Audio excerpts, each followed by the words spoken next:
नमस्कार। भारत में एक बहुत बड़ा ऊर्जा संकट धीरे धीरे गहरा रहा है। सोचिए, हजारों किलोमीटर दूर एक जंग छिड़ती है और उसका सीधा असर हमारे किचन तक पहुंच जाता है। देश में कुकिंग गैस की भारी कमी हो गई है और लाखों रसोई घरों पर ताला लगने का खतरा मंडरा रहा है। ये सिर्फ एक सप्लाई की दिक्कत नहीं है, ये एक ऐसी जियोपॉलिटिकल कहानी है जिसका असर सीधे हम सब पर पड़ रहा है। तो चलिए इस पूरे मामले को 6 हिस्सों में समझते हैं। सबसे पहले देखेंगे कि इस संकट की जड़ आखिर है क्या। फिर बात करेंगे उस एक चोक पॉइंट की जिसने इस आग में घी डालने का काम किया। इसके बाद हम देखेंगे कि भारत में इसका क्या असर हो रहा है, सरकार क्या कदम उठा रही है और दुनिया पर इसका क्या प्रभाव पड़ रहा है। और आखिर में हम ये समझने की कोशिश करेंगे कि भारत के एनर्जी फ्यूचर के लिए इसके क्या मायने हैं। तो सबसे बड़ा सवाल यही उठता है कि भारत इस जियोपॉलिटिकल झटके के सामने इतना लाचार क्यों हो गया। इसका जवाब सिर्फ एक शब्द में है, निर्भरता, यानी इंपोर्ट की हुई एनर्जी पर हमारी बहुत ज्यादा डिपेंडेंसी। देखिए, पिछले कई दशकों में सरकारी नीतियों और बढ़ती आबादी की वजह से भारत दुनिया के सबसे बड़े एलपीजी कंज्यूमर्स में से एक बन गया। 1980 के दशक से हमारी मांग लगभग 10 गुना बढ़ गई और इससे एक ऐसी जबरदस्त जरूरत पैदा हुई जिसे सिर्फ और सिर्फ इंपोर्ट करके ही पूरा किया जा सकता था। और इस संकट की सबसे बड़ी और असली वजह यही है, भारत को जितनी भी एलपीजी की जरूरत है उसका लगभग 2/3 यानी 62% हम विदेशों से मंगाते हैं। यही वो कमजोरी थी जिसने हजारों मील दूर हो रही एक लड़ाई को हमारे घर के संकट में बदल दिया। तो अब भारत की अपनी जरूरतों से थोड़ा बाहर निकलते हैं और दुनिया के नक्शे पर उस एक जगह पर फोकस करते हैं जो हमारी एनर्जी सप्लाई चेन की सबसे कमजोर कड़ी है। ये जो संकरा सा समुद्री रास्ता आप देख रहे हैं, ये ग्लोबल एनर्जी की एक मुख्य धमनी की तरह है।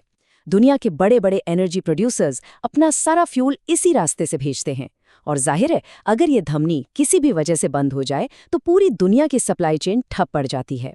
ये रास्ता कितना जरूरी है, इसका अंदाजा आप इस एक आंकड़े से लगा सकते हैं। दुनिया का करीब 20% यानी 5वां हिस्सा तेल और एलएनजी ट्रेड सिर्फ इसी एक रास्ते से होता है। तो जाहिर है, यहाँ होने वाली कोई भी हलचल पूरी दुनिया के लिए एक बड़ी खबर बन जाती है। और फिर मार्च 2026 में वही हुआ जिसका डर था।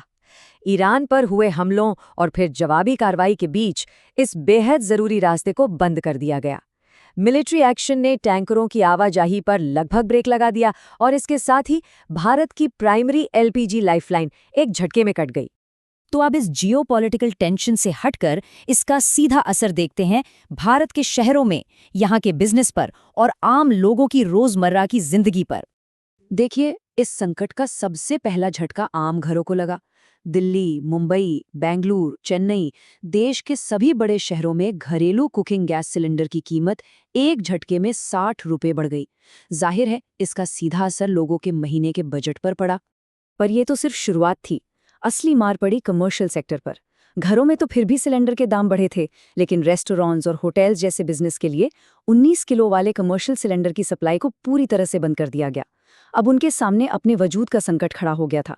हालात कितने खराब थे, इसका अंदाजा आप federation of hotel and restaurant associations of India के प्रदीप शेट्टी के इस बयान से लगाइए।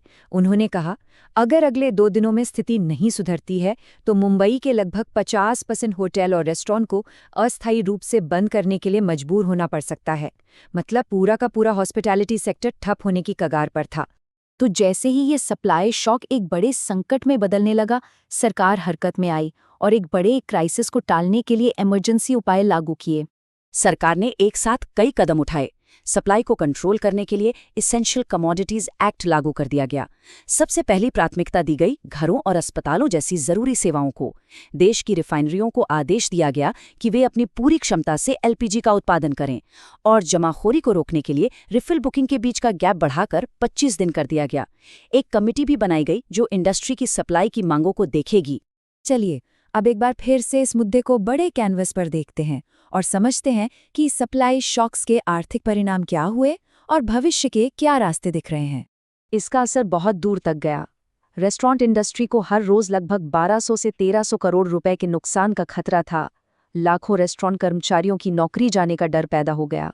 कमर्शियल सिलेंडर की ब्लैक मार्केटिंग जोरों पर थी। इतना ही नहीं, ऑटो रिक्शा और शमशान जैसे दूसरे सेक्टर्स भी प्रभावित हुए और हाँ, शेयर बाजार में फूड डिलीवरी कंपनियों और रेस्टोरेंट ऑपरेटर्स के स्टॉक्स भी गिरने लगे। तो यहाँ से भविष्य के दो रास्ते दिखते हैं। एक कि तनाव कम हो, हॉर्मुज़ में ट्रैफिक फिर से शुरू हो जाए और सप्लाई की कमी दूर हो जाए, लेकिन खतरा बना रहेगा।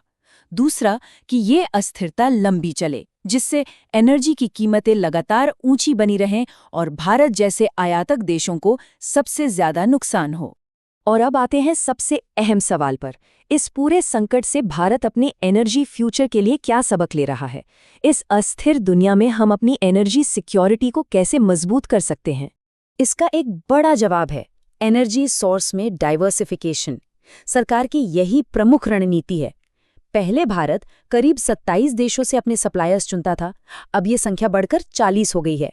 मकसद साफ है, किसी एक इलाके पर अपनी निर्भरता को कम करना। तो भविष्य में ऐसे किसी भी संकट से बचने का रास्ता क्या है? ये एक मल्टी लेवल प्लान है।